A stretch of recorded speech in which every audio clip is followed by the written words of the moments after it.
السلام علیکم ورحمۃ اللہ وبرکاتہ۔ بسم اللہ الرحمن الرحیم۔ مسافر کی نماز کا بیان۔ جو شخص تقریباً 92 کلومیٹر کی دوری سے سفر کا ارادہ کر کے گھر سے نکلا اور اپنی بستی سے باہر چلا گیا تو شریعت میں یہ شخص مسافر ہو گیا۔ اب اس پر واجب ہے کہ قصر کرے، یعنی ظہر و عصر و عشاء میں 4 رکعت والی فرض نمازوں کو 2 ہی رکعت پڑھے، کیونکہ اس کے حق میں 2 ہی رکعت پوری نماز ہے۔ مثلا اگر مسافر نے قصداً 4 رکعت پڑھی اور دونوں کا ادا کیا تو فرض ادا ہو گیا اور آخری 2 رکعتیں نفل ہو گئی، مگر گنہگار ہوا، اور اگر 2 رکعت پر کا ادا نہیں کیا تو فرض ادا نہ ہوا۔ مثلا مسافر جب تک کسی جگہ پر 15 دن یا اس سے زیادہ ٹھہرنے کی نیت نہ کرے یا اپنی بستی میں نہ پہنچ جائے قصر کرتا رہے گا۔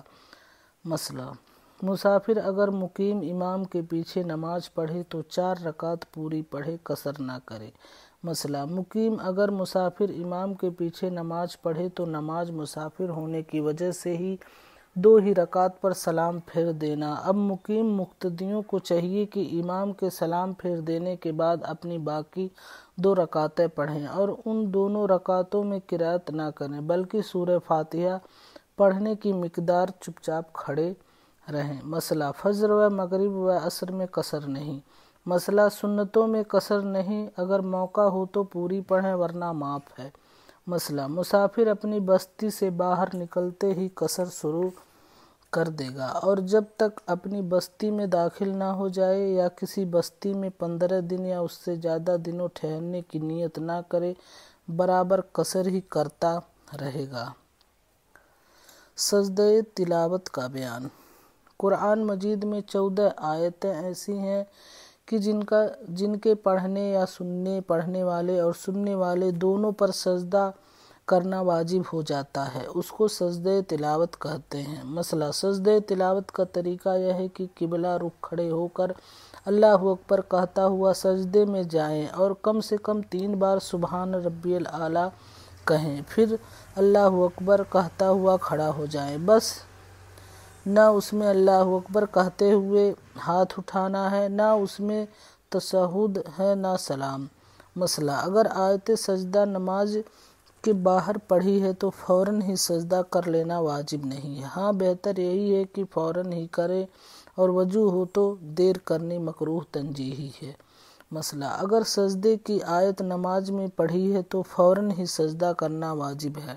اگر 3 آیت پڑھنے کی مقدار دیر لگا دی تو گنہگار ہوگا، اور اگر نماز میں سجدے کی آیت پڑھتے ہی فوراً رکوع میں چلا گیا اور رکوع کے بعد نماز کے دونوں سجدوں کو کر لیا تو اگرچہ سجدہ تلاوت نیت نہ ہو مگر سجدہ تلاوت بھی ادا ہو گیا۔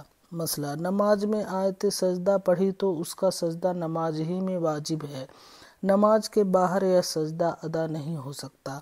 اردو زبان میں اگر آیت سجدہ کو ترجمہ پڑھ دیا تب بھی پڑھنے والے اور سننے والے دونوں پر سجدہ واجب ہو گیا۔ مثلا ایک مجلس میں آیت سجدہ پڑھی اور سجدہ کر لیا، پھر اسی مجلس میں دوبارہ اسی آیت کی تلاوت کی تو دوسرا سجدہ واجب نہیں ہوگا۔ خلاصہ یہ ہے کہ ایک مجلس میں اگر بار بار آیت سجدہ پڑھی تو ایک ہی سجدہ واجب ہوگا، اور اگر مجلس بدل کر وہی آیت سجدہ پڑھی تو جتنی مجلسوں میں اس آیت کو پڑھے گا اتنے ہی سجدے اس پر واجب ہو جائیں گے۔ مثلا مجلس بدلنے کی بہت سی صورتیں ہیں۔ مثلا کبھی تو جگہ بدل جانے سے مجلس بدل جاتی ہے، جیسے مدرسہ ایک مجلس ہے اور مسجد ایک مجلس ہے، اور کبھی ایک ہی جگہ میں کام بدل جانے سے مجلس بدل جاتی ہے، جیسے ایک ہی جگہ بیٹھ کر سبق پڑھایا تو یہ مجلس درس ہوئی، پھر اسی جگہ بیٹھے بیٹھے لوگوں نے کھانا شروع کر دیا تو مجلس بدل گئی، کہ پہلے مجلس درس تھی اب مجلس طعام ہو گئی۔ کسی گھر میں ایک کمرے میں دوسرے کمرے میں چلے جانے، کمرے سے صحن میں چلے جانے سے مجلس بدل جاتی ہے۔ کسی بڑے ہال میں ایک کونے سے دوسرے کونے میں چلے جانے سے مجلس بدل جاتی ہے، وغیرہ وغیرہ۔ مجلس کے بدل جانے کی بہت سی صورتیں ہیں۔ قرأت کا بیان۔ قرأت یعنی قرآن شریف پڑھنے میں اتنی آواز ہونی چاہیے کہ اگر بہرا نہ ہو اور شور گل نہ ہو تو خود اپنی آواز سن سکے۔ اگر اتنی آواز بھی نہ ہوئی تو قرأت نہیں ہوئی اور نماز نہ ہوئی۔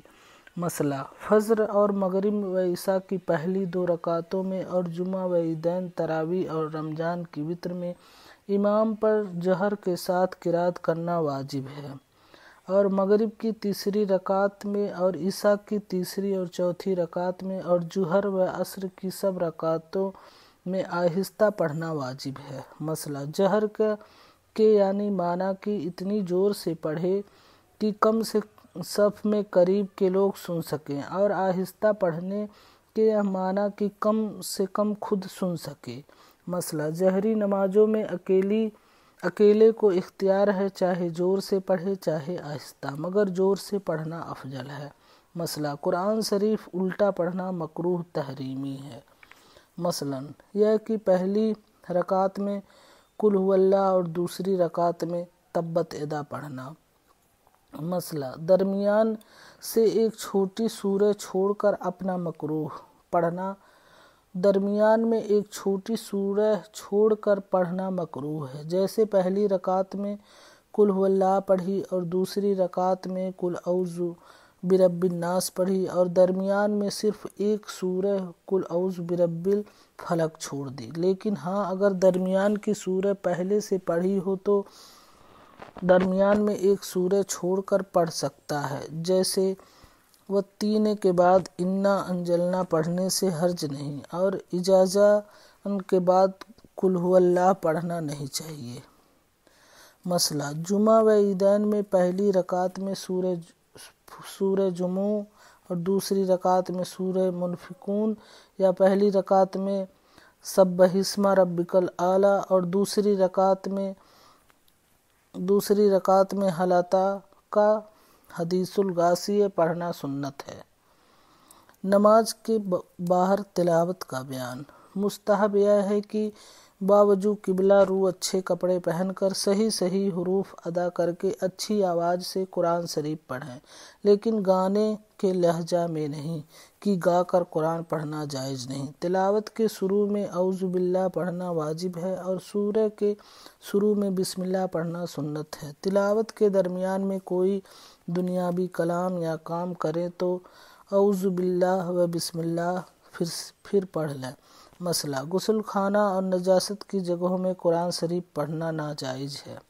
مسئلہ: جب قرآن شریف بلند آواز سے پڑھا جائے تو حاضرین پر سننا فرض ہے، جبکہ وہ مجمع سننے کی غرض سے حاضر ہو، ورنہ ایک کا سننا کافی ہے، اگرچہ اور لوگ اپنے اپنے کام میں ہوں۔ مسئلہ: سب لوگ مجمع میں زور سے قرآن شریف پڑھیں، یہ ناجائز ہے۔ اکثر عرس و فاتحہ وغیرہ کے موقع پر سب لوگ زور سے تلاوت کرتے ہیں، یہ ناجائز ہے۔ اگر چند آدمی پڑھنے والے ہوں تو سب لوگ آہستہ پڑھیں۔ مسئلہ: بازاروں اور کارخانوں میں جہاں لوگ کام میں لگے ہوں، زور سے قرآن شریف پڑھنا ناجائز ہے، کیونکہ لوگ اگر نہ سنیں گے تو گنہگار ہوں گے۔ مسئلہ: قرآن شریف بلند آواز سے پڑھنا افضل ہے، جبکہ نمازی یا بیمار سے سونے والے کو تکلیف نہ پہنچے۔ مسئلہ: قرآن شریف کو پیٹھ نہ کی جائے، نہ اس کی طرف پاؤں پھیلائیں، نہ اس سے اونچی جگہ بیٹھیں، نہ اس پر کوئی کتاب رکھیں، اگرچہ حدیث و فقہ کی کتاب ہو۔ مسئلہ: قرآن شریف اگر بوسیدہ ہو کر پڑھنے کے قابل نہ رہ گیا تو کسی پاک کپڑے میں لپیٹ کر احتیاط کی جگہ دفن کر دیں، اور اس کے لیے لحد بنائی جائے تاکہ مٹی اس کے اوپر نہ پڑے۔ قرآن شریف کو جلانا نہیں چاہیے، بلکہ دفن ہی کرنا چاہیے۔